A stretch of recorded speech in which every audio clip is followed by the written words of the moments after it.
and he's here. So, everyone, give it up right now. Adam Green, go. Woo!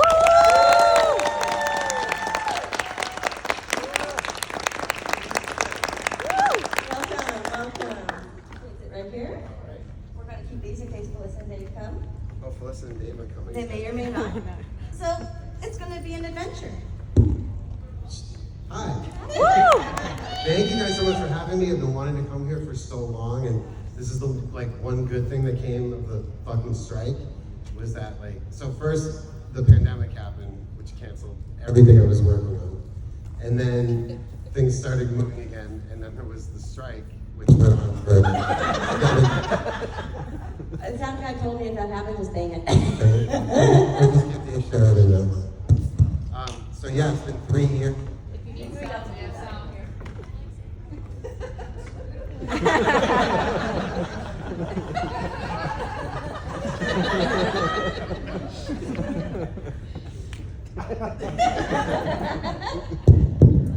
Just give Dave Sheridan a bad mic.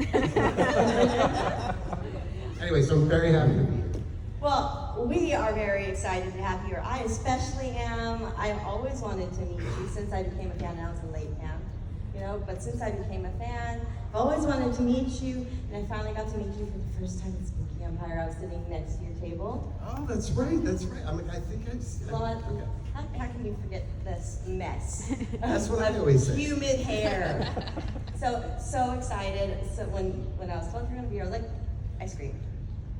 I screamed a lot. I was like, ah! And then when I got the panel list, I'm like, I was so excited and You just scream for the whole panel. I was like a fangirl like you were a Backstreet Boy. I was freaking out. It was so great. So anyway. Yeah, it's been so fun. And speaking of Backstreet Boys, so I came here directly. Do you guys know the show Practical Jokers? Yes. So those guys are dear friends of mine. Q was in the 4th Hatchet movie. And so they do a cruise, and this was the 5th one. And for whatever reason, they've had me be part of these cruises. And all I do is I show one of my movies when I do a Q&A. And that's it for the cruise. So it's just like a free vacation. But Joey Fatone, who I think In Sync, is that him? Yeah. Yeah, I should know this. You better get your tribe right. But someone gave him a bootleg shirt, and it was In Sync on the shirt, but it says One Direction. And he wore it 3 of the days of the cruise. I thought that was so funny.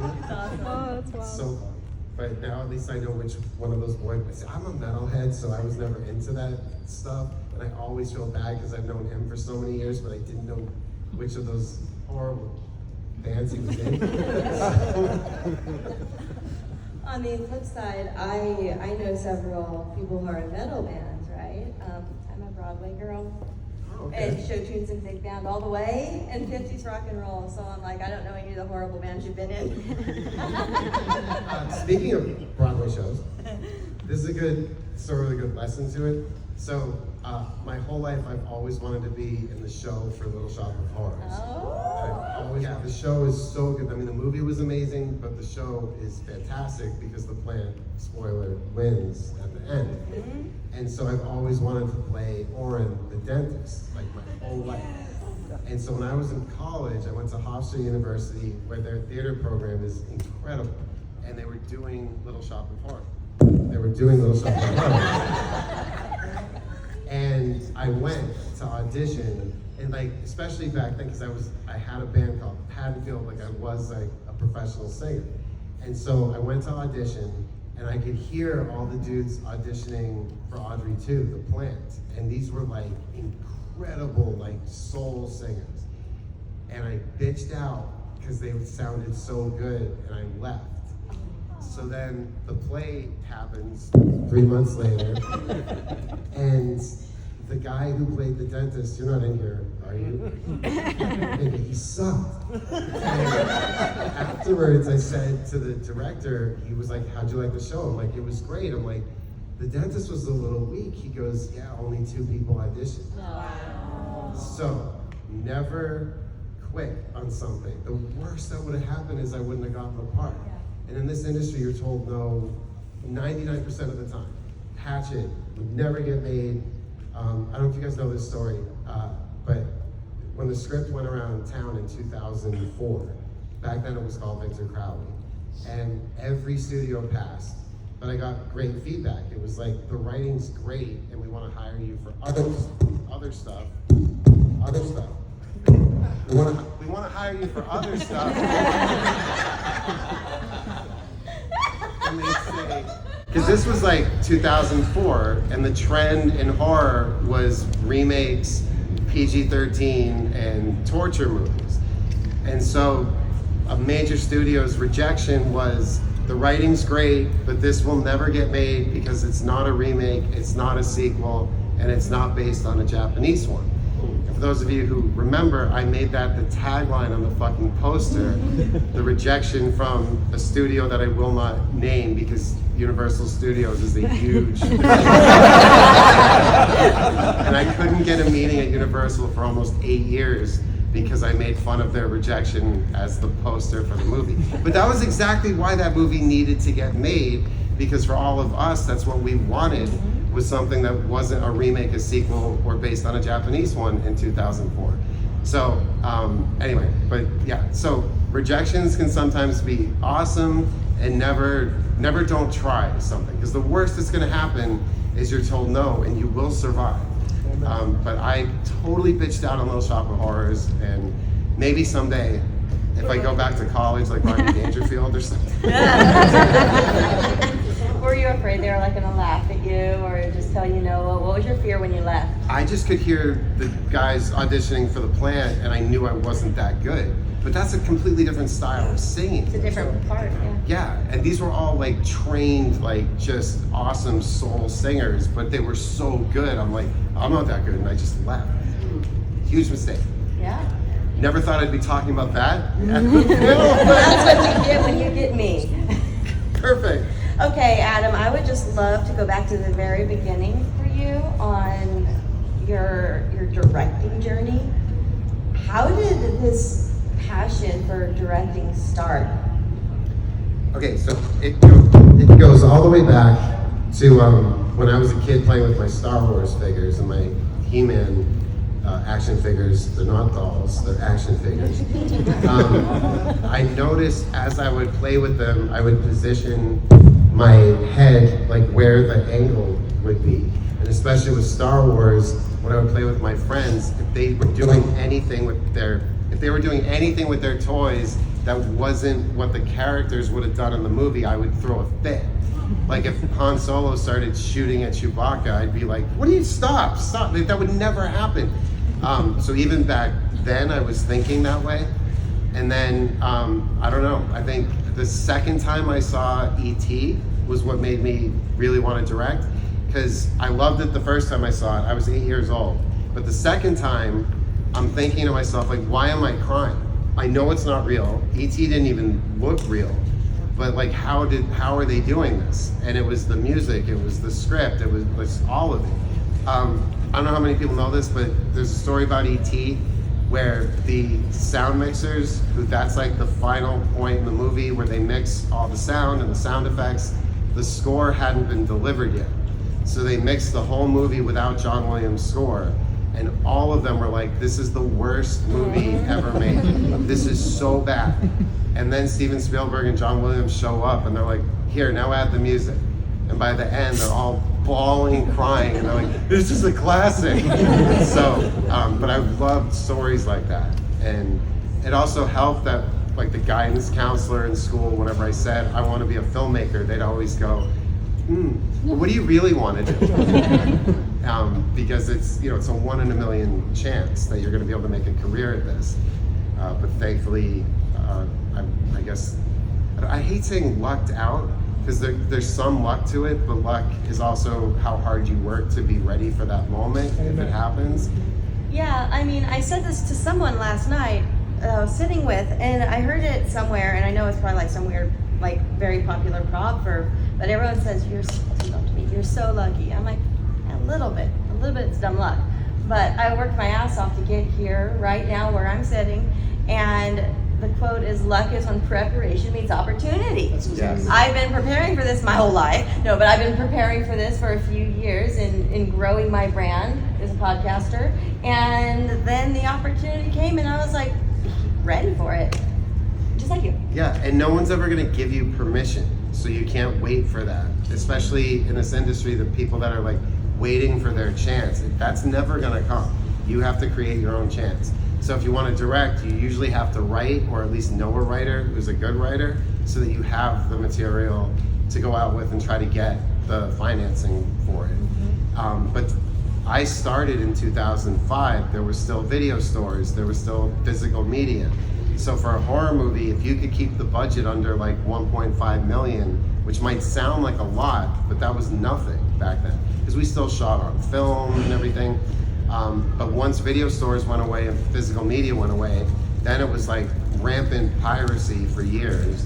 And now it's streaming, which we just had the strike, which will hopefully try to change things. But it's been getting harder and harder to actually get something real made since the moment I started. So my career's been fighting an uphill battle while the floor has been falling out of the industry. But it's always weird to tell those stories here because I'm preaching to the choir. If you're at a horror convention, obviously you really care about this stuff. You have no problem buying the Blu-ray or buying the posters or the action figures or coming to conventions to meet people. But it's all the rest of those assholes. They just think everything should be free. But it's a business. If it doesn't make money, you're never gonna get to make another one. Has anyone seen Digging Up the Marrow? Yes. So none of us got paid to make that. We just did it like basically with our own money because it was such a weird movie.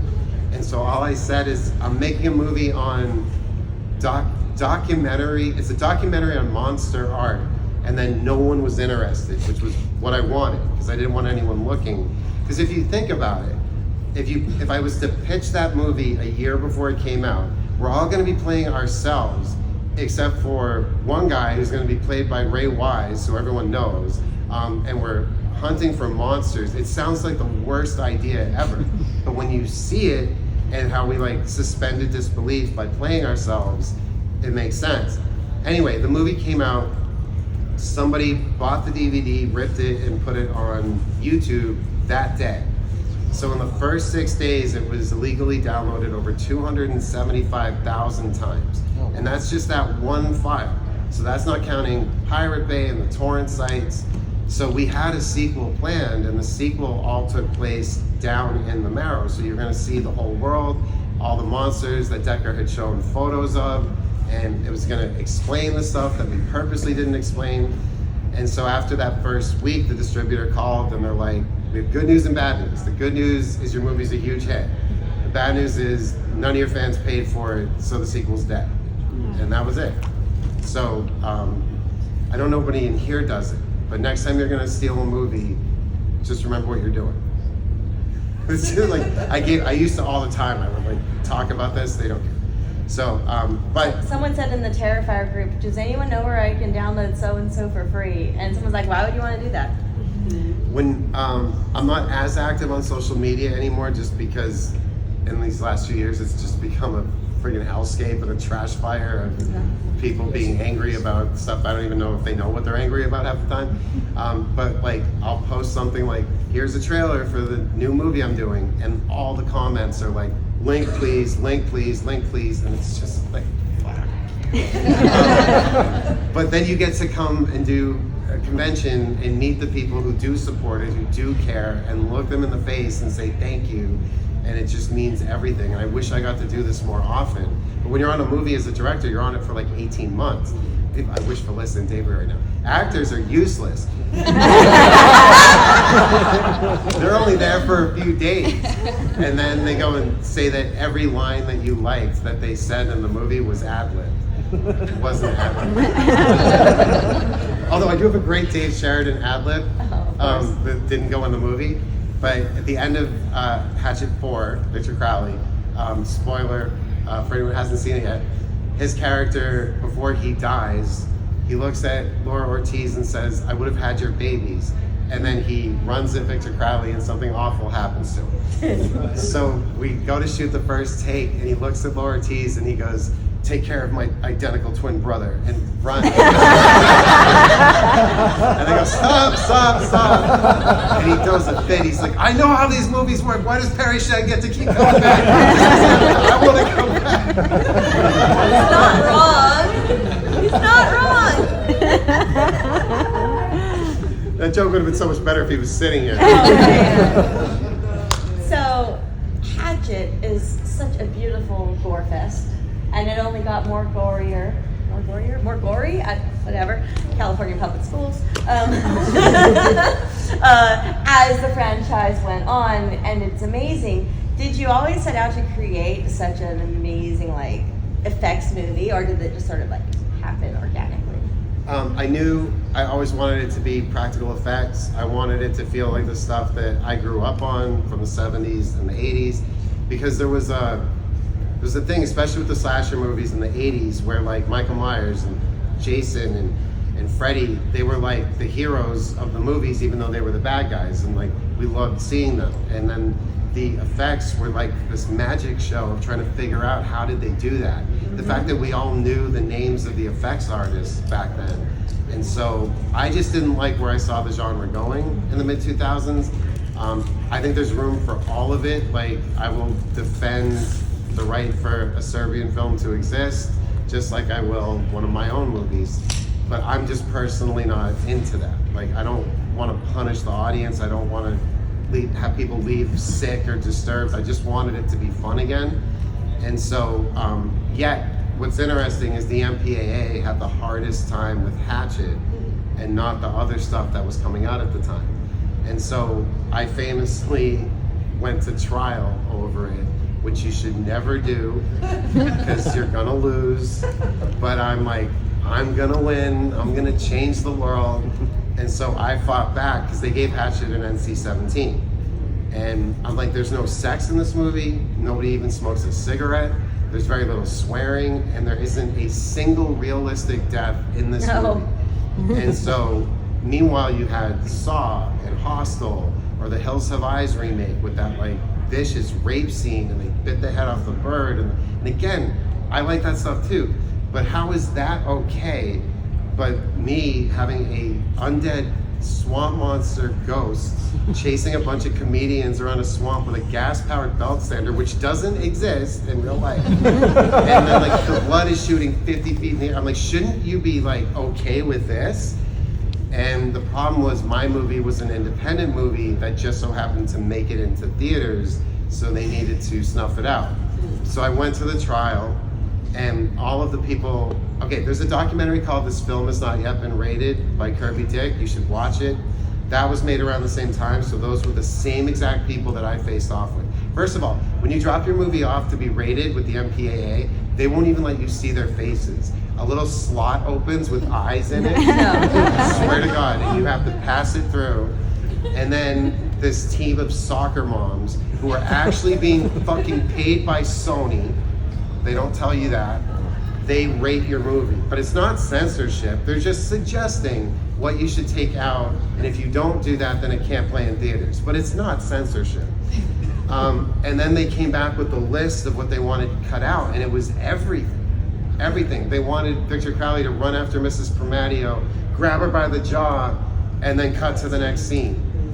And I'm like, if you don't show the and the fact that I did it in one take, practically, that's the, and they're like, you don't need it. You don't need it. And I'm showing them like the awards that it was winning at festivals and standing ovations, and no. So we had the trial, they brought me in. Joan Graves from the MPAA got to speak first, and she was basically saying, I'm a disgusting human being, the movie's pornographic. It was so hard to listen to. And at one point, okay, sorry, I should back up. There's a famous story, some of you might know, when the PMRC was putting warning labels on records. And Dee Snider, John Denver, and Frank Zappa were the only three to try to stand up for the music industry. And they went all the way to the Supreme Court. And Dee Snider basically like fed Tipper Gore her own asshole. They weren't expecting him to be that smart. And he purposely walked in denim and the long hair, pulled his speech out from his back pocket and unfolded it, and all the senators are like, this is gonna be a joke. And he fucking destroyed them. So he called me as I was walking in and he goes, listen, you're gonna lose. Don't let them see you cry. And I'm like, I'm not gonna lose. He goes, okay, but when you lose, just don't let them see you cry. And I'm like, I got this, D. And then when Joan Graves started in on like, my parents must be so disappointed and shit, and cause I can't punch her in front of everybody. I'm like, just had to take it. And then I made my case. Now they're supposed to bring in 12 industry professionals, not to rate your movie, but just judge, were you treated fairly or should there be a second look? They marched in 12 people from an old age home. I'm not making this up. One dude was in a walker, and when they sat down and somebody goes, the film you're about to see is called Hatchet, and they all go, ugh. And then the old man, the screen's here, he's like this the whole movie. And I'd seen it all over the world at this point. There's certain jokes that work. They didn't laugh at a thing. And at one point I actually yelled from the back of the theater, come on!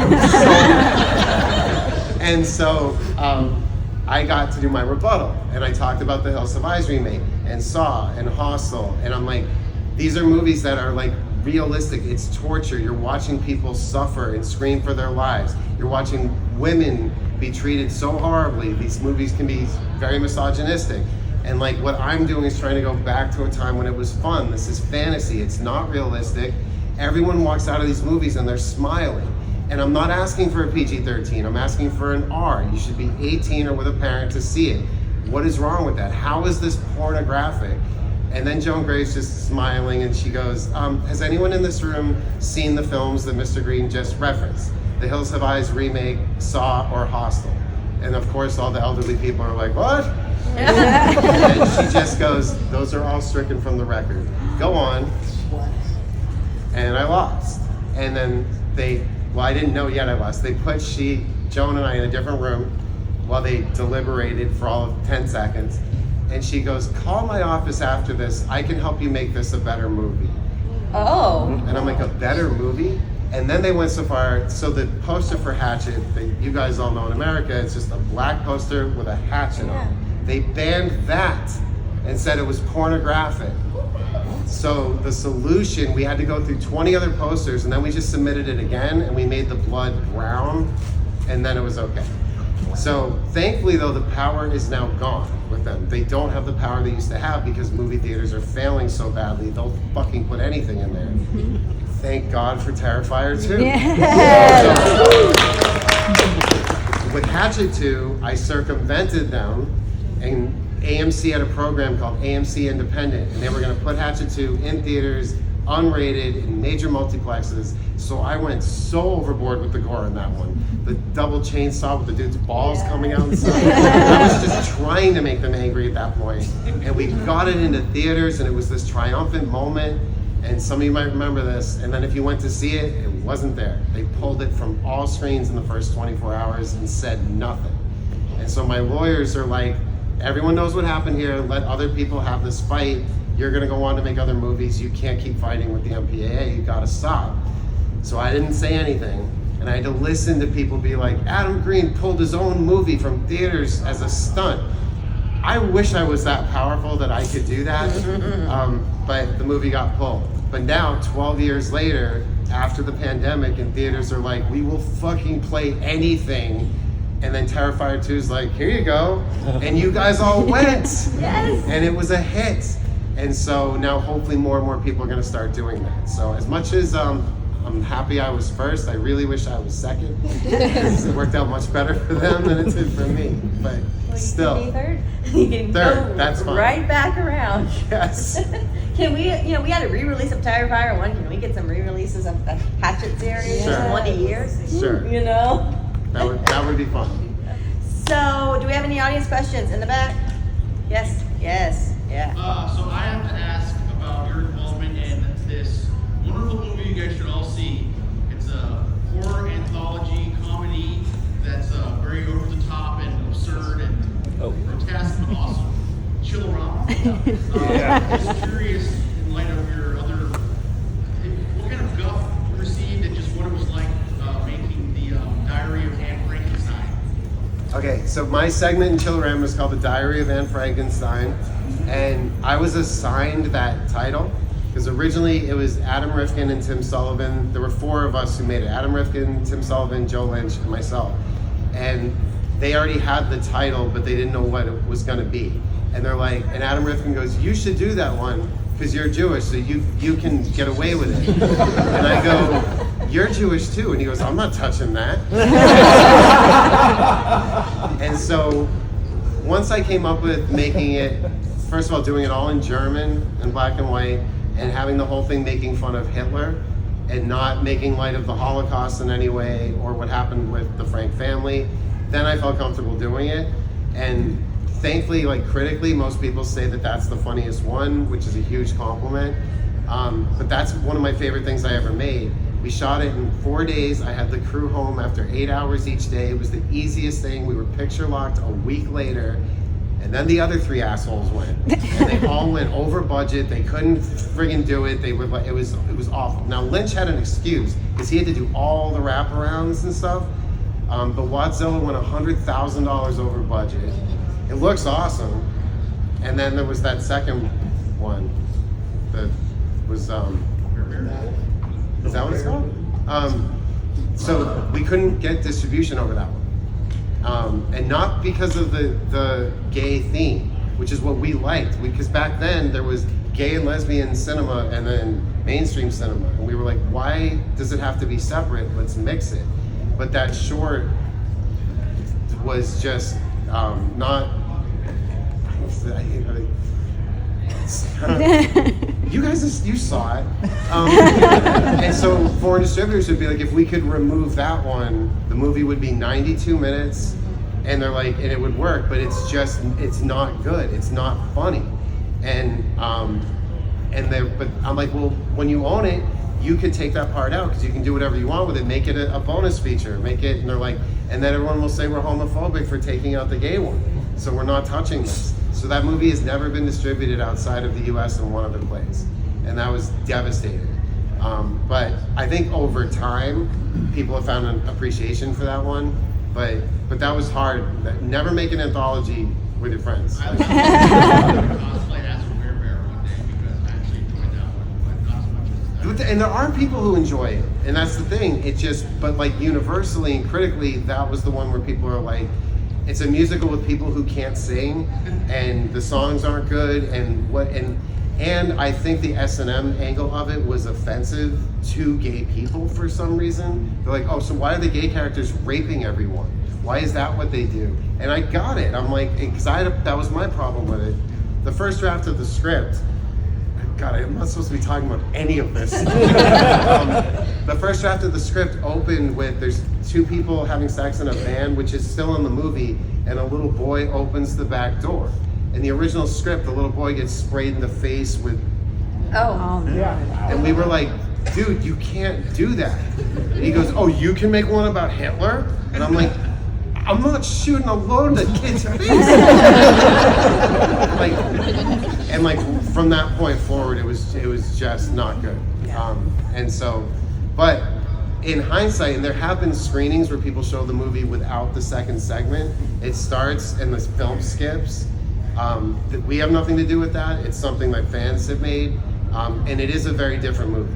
But I do respect that Tim made something that was considered gay and lesbian cinema at the time, and that I love that we wanted it in a mainstream thing because it was 2010. It was now, 14 years later, that's not such a weird thing, but at the time we did take a lot of shit for that, and I'm proud of the fact that we included it all back then. So I think that movie keeps continuing to find a life of its own, but Anne Frankenstein is my baby, and I was at dinner one night and Mel Brooks was sitting next to me. This dude is such a fucking badass that when he goes to dinner, he sits down, pulls out a stack of headshots, puts it down next to him because he knows everyone in that restaurant's gonna come up and he's just like, here you go, here you go, which is so cool. But that was such a tribute to him, and everyone's like, say something, because we had heard he had seen it. But I couldn't be that guy to be like, I'm the guy who made the Diary of Anne Frankenstein. You never really want to say that to anybody, do you? But I missed my chance. So I probably should have said something, and I should have auditioned for Little Shop of Horrors, but I didn't. See, all those times where you just like gut it out, you're like, damn it. So just do it. Just do it. Just do it. Just do it. Isn't that another slogan? Yeah, we might get sued for that one. Yeah. Okay. Just don't Just do don't it. bitch out. Don't bitch out. That's It's just right. like asking out somebody, like in high school, asking the girl to the dance or asking the guy out or whatever. Just do it. The worst thing that's going to happen is they're going to say no, and you will survive. So for those of you, I've already met so many people who are like, well, I'm a writer, I'm trying, I don't know. Just do it. Just do it. You never know. You never know. And look at some of the shit that gets made. We could all write better stuff than that, right? Half the stuff I've made, you could all probably write better stuff than that. And somehow I did it, so you can do it too. And I'm like, sure, yeah, the first few times you may really suck, but you got to get through that sucky phase to improve and get better and create masterpieces like Hatchet. Yes. Is anybody in here doing anything artistic? Whether it's writing, film, art, makeup effects, and yeah, see, so like, just don't give up. And everyone's gonna always tell you no, or why it's not good enough, or why it's too hard, or why it's not gonna happen. But we all hear that. So it's the ones who don't listen to that and keep going. I mean, improve. If you're getting valid criticism, take it. Because there's also the people who think everything they do is great and perfect, and nothing ever is. But yeah, just don't give up. I have a comment. We need Holliston season 3. Yes. Badly. There is nothing I want more in my life than to make a 3rd season of Holliston. So there were 6 seasons of Holliston planned and then a movie.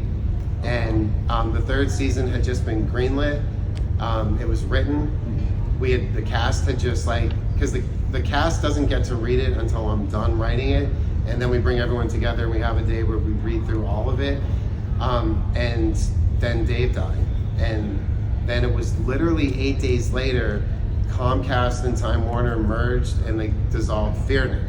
And so, and then in my personal life, I found out my wife was divorcing me, all in a week. And so it was a really rough time for a few years after that. But when we gave Shudder Holliston, we gave it to them for no money. We're like, just put it on there. And if it gets a good response, all we want is the 3rd season. Now the average sitcom, like Big Bang Theory for instance, it's like $7 million an episode before the cast salaries. And those guys were getting like $1 million an episode, right? But even just figure $5 million an episode of a 22-minute sitcom on network television. We did a season of Holliston for $800,000 because none of us were getting paid. The guest stars, everyone just did it because they loved it. So we said to Shudder, we will do a 3rd season for the same price we did the other ones, and you'll get the first 2 seasons. So 3 seasons of a show that already has a big following, and all we need is the $800,000 to make the season. And the only thing on Shudder that was talked about more on social media that year was Joe Bob, because people, sorry if this spoils it for you, Joe Bob is not live. I'm always shocked that people think it is. He's literally at the convention downstairs and the show's on and people are like live tweeting. But that's the only show they had. And so we were like, this is a surefire thing. And then, but they just don't want to spend any money at all. And so. Did you try Screenbox or anything like that? Not yet. But then the other issue is, for the first few years, we still looked exactly as. See, I like that though. You're You can a write little that older in. now. Yeah. Well, That the would joke be cool. originally, because season 3 was taking so long, it was going to open. We were going to recast ourselves with elderly people and open the show that way. Like that's how long it's been, and then come back to ourselves. But I don't know. Maybe I could get back in that shape. But that was hard, man. That was like a year with like a personal trainer. I didn't eat anything that tasted good for like a year. I don't recommend it, but I had fucking abs and shit. It was awesome. Never again. I'd much rather not have abs and be happy. Hello. You've said Awesome that, shirt. Thank you. So you said you've thought of Hatchet in your childhood. How different was it from when it was actually on the screen? Like, were there any major changes to Victor Crowley or the story or anything like that? So the question was, because I thought of Hatchet as a child, how different was it on screen? I've never really thought about that, but not much. The only things that are different is when you write it, you're picturing things one way, but then you get the budget that you have to work with. There's, again, I'm not supposed to announce this yet because it hasn't been publicly announced, but there's a thing that rhymes with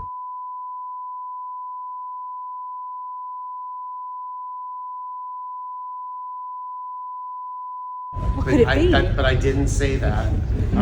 So do you know when this will be announced officially?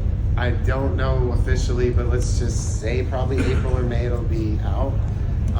But I haven't seen the artwork yet. I have at one point. Okay, I can't tell that one, but okay.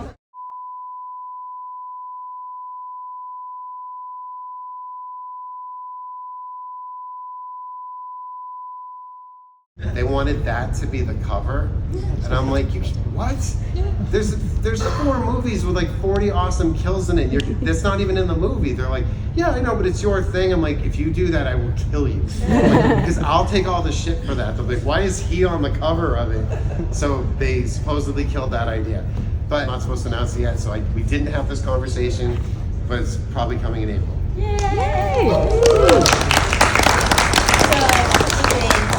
I think I answered 2 questions. This is my problem. I can't stop talking. So when we he love comes to the my table, I'm like, stories. oh my God, I'm so happy to meet you. And I don't stop, so I apologize, but I'm really, really happy to be here. I love you guys so fucking much. You have no idea. I would not have a career without you.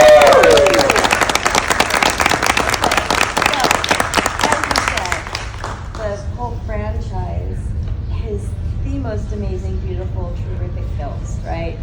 One of the segments I have on my podcast, first one out the gate, favorite kill. What's your favorite? I know it's like picking your favorite child. Or maybe favorite to accomplish, perform. Okay, whoa. Whichever is good for you, Dan. Okay. All right, wait. Or both. I know, this is hard. All right, I'm gonna pick 2 favorites. The first one, it's probably always gonna be Mrs. Formaggio getting her jaw ripped in half. By the way, shout out to Patrika Darbo. Yes. For being such a trooper on that. She loves you so much. I talk to her all the time and she adores you. She is the best, and Kane really went after her. Like, he doesn't hold back. And she adores Kane too, And for him to grab her that violently by the head and yank her back, I mean, she's an older woman.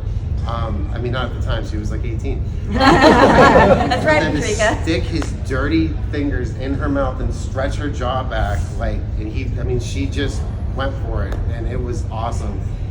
Then in the 4th one, Felissa Rose getting her arm torn off and shoved up through her. Little secret with that. In the first movie, there's a classic line where Mercedes McNabb finds her phone, it's playing the Dawson's Creek theme, and instead of calling for help, she looks to see what calls she missed, and she goes, ew, Scott Barnes called me. So Scott Barnes is my childhood friend. I make fun of him whenever I can. In Hatchet 4, when Felissa's head with the phone coming out of it gets shoved into the airplane window, and Laura Ortiz is about to get it and it starts ringing, if you freeze frame it, it's not only says Scott Barnes calling, but it's his fucking picture. So if we make a 5th one, I'm putting his real phone number in the movie. But that kill, seeing that with an audience, because he rips her arm off and everyone's like, I've seen that before. But then to fist her with her own arm, and on the Impractical Jokers cruise that year, we showed the movie and everyone was asking about that kill, and I'm like, oh, we call that one the ultimate fisting. And this little kid on the boat, his parents must have put him up to it, comes up to the microphone and he goes, I have a question. I'm like, go ahead. And he goes, what's fisting? And Kane and Q both went down to the floor. And I'm left standing there and I don't know what to say. So I was like, when a man and a woman really, really love each other and have run out of things to do. And his parents stood up and they're like, stop.